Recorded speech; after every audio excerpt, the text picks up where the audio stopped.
Hello everyone, my name is Carol Dung. Welcome to my Ignite Talk. Today I'm here to talk to you about a paper published in late 2016 where researchers track patterns of tiger poaching to improve conservation efforts in Bangladesh.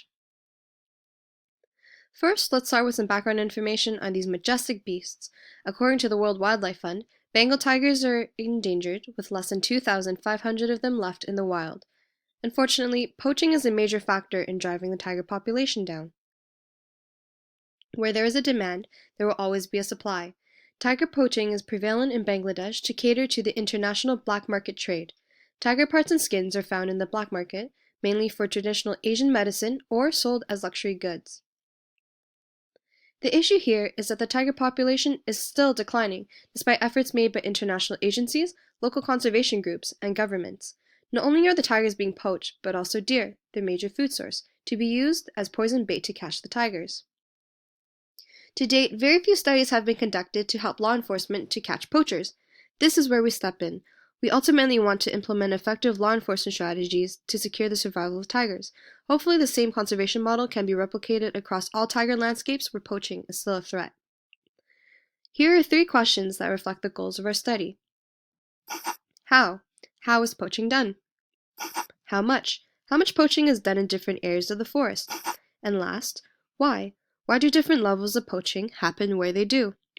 We'll start with this little country next to India called Bangladesh.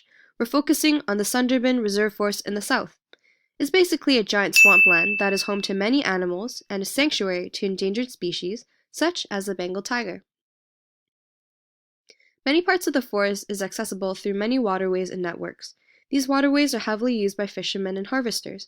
The Bengali government issues permits for limited collections of resources such as fish, nipa palm, and honey. Several million people across many of the local communities depend on this for their livelihood.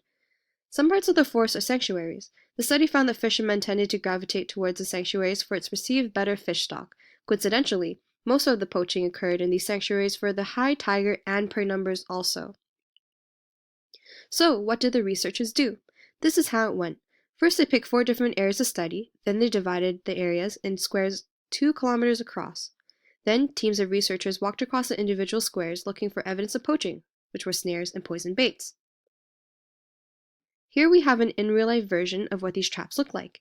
In A, we see one of the poison tiger baits recorded in the study. It looks easy to access, but it's a trap. Around the carcass are tiger snare loops for the leg and head, which look like vines, and therefore well hidden.